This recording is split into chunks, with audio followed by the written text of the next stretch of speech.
দারুণ একটা রেসিপি সোয়াবিনের দো পেঁয়াজা নিয়ে চলে এসেছি। আমি যেভাবে সাধারণভাবে রেসিপিটা বানাচ্ছি আপনারা প্রথম থেকে শেষ পর্যন্ত ভিডিওটা স্কিপ না করে দেখতে থাকুন। সোয়াবিনের দো পেঁয়াজাটা করার জন্য প্রথমে আমি সোয়াবিনটাকে একটু সেদ্ধ করে নেব। তার জন্য কড়াইতে পরিমাণ মতো জল দিয়ে দিলাম। জলটা খুব ভালোভাবে গরম হয়ে গেছে। এবার জলের মধ্যে আমি 1 চামচ লবণ দিয়ে দিলাম। আমি এখানে 100 গ্রাম সোয়াবিন নিয়েছি, দিয়ে দিলাম। দিয়ে সোয়াবিনটাকে 2 থেকে 3 মিনিট ভালো করে সেদ্ধ করে নেব। সোয়াবিনটাকে 2 থেকে 3 মিনিট ভালো করে সেদ্ধ করে নিয়েছি। সোয়াবিনটা সুন্দরভাবে ফুলে গেছে। আমি এবারে সোয়াবিনটাকে তুলে নেব। সোয়াবিনটাকে তুলে নিয়ে জলের মধ্যে দিয়ে দেবো। সোয়াবিনটাকে ঠান্ডা জলে দিয়ে ভালো করে ধুয়ে নেব। ভালো করে না ধুলে সোয়াবিনের একটা গন্ধ থাকবে। ভালো করে ধোয়া হয়ে গেছে। এবার জল থেকে আমি চিপে জলটা ভালো করে ঝরিয়ে নেব, নাহলে ভাজার সময় অসুবিধা হবে। এইভাবে আমি সমস্ত সোয়াবিনগুলো ভালো করে জল ঝরিয়ে নিয়ে অন্য পাত্রে রেখে দেবো। সোয়াবিনটাকে কটা জিনিস দিয়ে আমি মেখে নেব। তার জন্য দিয়ে দিলাম লঙ্কার গুঁড়ো, দিলাম অল্প পরিমাণে লবণ, 1 চামচ বেসন দিয়ে ভালো করে সোয়াবিনটাকে মেখে নেব। এইভাবে হাত দিয়ে মাখলে ভালোভাবে মাখা যায়। সোয়াবিনটাকে আমি ভালো করে মেখে নিয়েছি। সোয়াবিনের দো পেঁয়াজাটা করার জন্য আমি এখানে আলু নিয়েছি। আলুগুলো ছোট, তাও আমি 2 ফালি করে কেটে নিয়েছি। এবার আলুগুলোর মধ্যে আমি হলুদের গুঁড়ো দিয়ে দিলাম 1/2 চামচ, কাশ্মীরি লঙ্কার গুঁড়ো দিলাম 1/2 চামচ, দিয়ে এবার ভালো করে মেখে নেব। লবণটা আমি এখানে দেবো না, কারণ লবণটা দিলে জল ছাড়বে আলু থেকে। এভাবে ভালো করে আমি মেখে নিয়ে 5 মিনিট রেখে দেবো। প্রথমে আমি সয়াবিনটাকে ভেজে নেব। তার জন্য কড়াইটা ভালো করে গরম করে নিয়েছি। দিয়ে তার মধ্যে সর্ষে তেল দিয়ে দিলাম। আমি তো সর্ষে তেলে করছি, আপনারা চাইলে সাদা তেল দিয়েও করতে পারেন। দিয়ে তেলটাকে ভালো করে গরম করে নেব। তেলটা খুব ভালোভাবে গরম হয়ে গেছে।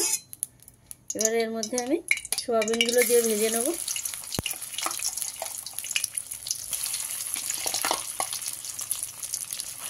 অল্প অল্প সোয়াবিন দিয়ে ভাজবো, নাহলে সোয়াবিনগুলো ঠিকঠাক ভাজা হবে না।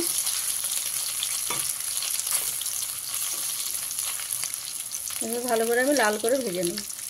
সোয়াবিনটাকে এইরকম আমি লাল করে ভেজে নিয়েছি। খুব বেশি সময় সোয়াবিনটাকে ভাজা যাবে না, তাহলে শক্ত হয়ে যাবে। ভেজে নিয়ে আমি এবারে একটা প্লেটে করে তুলে নেব। এভাবে আমি সমস্ত সোয়াবিনগুলোকে ভেজে নেব।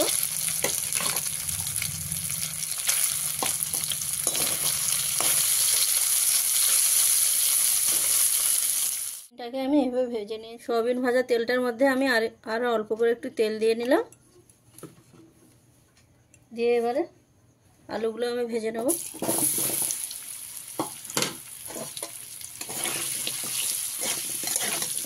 আলুতে লবণ দেওয়া ছিল না, এখন আমি আলুতে 1/2 চামচ লবণ দিয়ে দিলাম। দিয়ে এবার আলুটাকে খুব ভালো করে ভেজে নেব। আলুটাকে আমি 4-5 মিনিট ঢাকা দিয়ে ভেজে নেব। ঢাকা দিয়ে দিলাম। এবার 4-5 মিনিট মতন ভেজে নেব ভালো করে। 4 থেকে 5 মিনিট হয়ে গেছে। এবার ঢাকাটা সরিয়ে নিলাম। আলুটা খুব ভালোভাবে ভাজা হয়ে গেছে। আলুটাকে আমি তুলে নিলাম। ওই আলু ভাজা তেলের মধ্যে আমি এবারে 2টো মিডিয়াম সাইজ পেঁয়াজ কেটে রেখেছিলাম, দিয়ে দিলাম।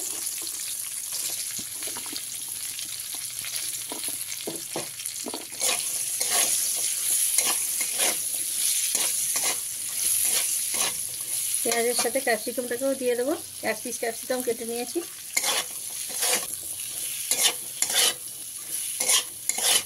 খুব বেশি ভাজা যাবে না, অল্প সময় ধরে ভাজতে হবে। পেঁয়াজ আর ক্যাপসিকামটা আমার ভাজা হয়ে গেছে, তুলে নিলাম। ওই তেলের মধ্যে আমি আরও অল্প কিছু তেল দিলাম। ফোড়নে দিয়ে দিলাম 2টো তেজপাতা, 3-4 পিস এলাচ, 3-4টে লবঙ্গ, 1 পিস দারচিনি দিয়ে ভালো করে একটু ভাজা ভাজা করে নেব। গোটা গরম মশলা থেকে একটা সুন্দর গন্ধ ছেড়ে দিয়েছে। এবারে এর মধ্যে আমি 2টো মিডিয়াম সাইজের পেঁয়াজ কুচি করে নিয়েছি, দিয়ে দিলাম। দিয়ে পেঁয়াজটা ভালো করে ভেজে নেব।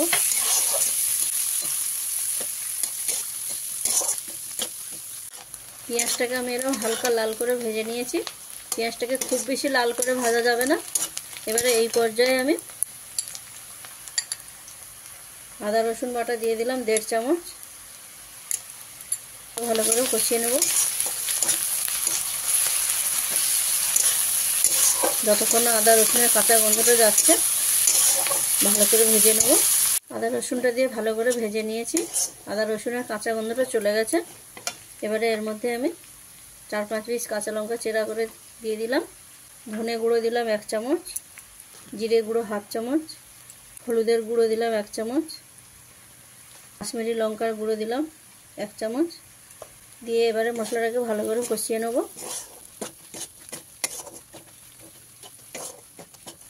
মশলাটা ভালো করে ভেজে নিয়েছি।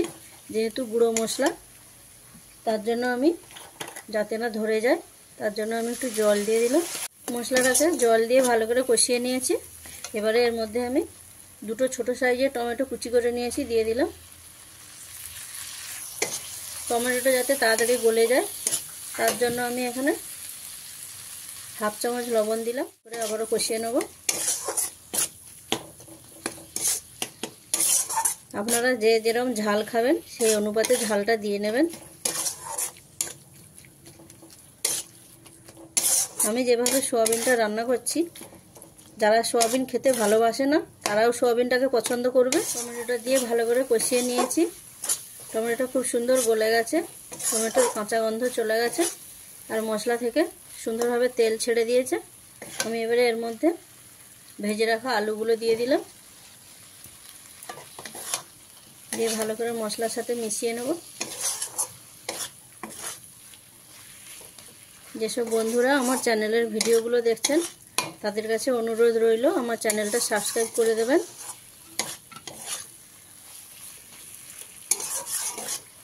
আলুটা ভালো করে মিশিয়ে নিয়েছি। ভেজে রাখা সয়াবিনগুলো দিয়ে দেবো। দিয়ে আবারও ভালো করে মিশিয়ে নেব।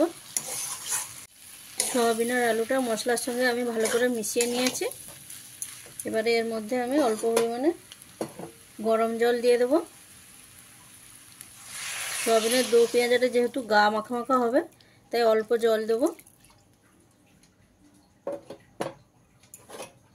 দিয়ে ভালো করে মিশিয়ে নেব।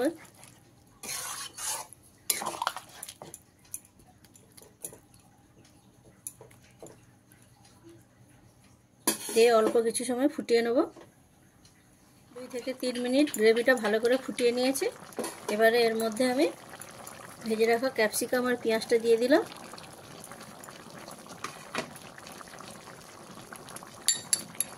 দিলাম কটা কাঁচা লঙ্কা। কাঁচা লঙ্কাগুলো কুচি করে রেখেছিলাম, দিয়ে দিলাম। দিয়ে ভালো করে মিশিয়ে নেব।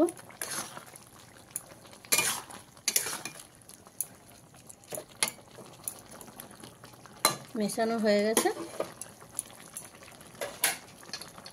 এবারে 2 থেকে 3 মিনিট ঢাকা দিয়ে আমি ফুটিয়ে নেব। 3 মিনিট আমি রান্না করে নিয়েছি। এবারে ঢাকাটা সরিয়ে দেব।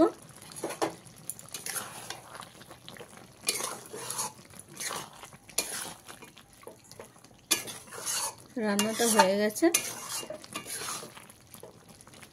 বন্ধুরা, এই রান্নাটা সামান্য কটা ঘরে থাকা সাধারণ উপকরণ দিয়ে রান্নাটা হয়। খুব সহজেই রান্নাটা করে নেওয়া যায়। তো আমি যেভাবে রান্নাটা করলাম আপনাদের ভালো লাগবে অবশ্যই। আর যদি ভালো লাগে তাহলে আমার চ্যানেলটাকে লাইক, কমেন্ট, শেয়ার এবং সাবস্ক্রাইব করে দেবেন। শেষে এবারে 1/2 চামচ গরম মশলার গুঁড়ো দিয়ে দিলাম। দিয়ে ভালো করে মিশিয়ে নেব। ভালোভাবে মেশানো হয়ে গেছে। এবারে আমার রান্নাটা কমপ্লিট। নামিয়ে নিলাম।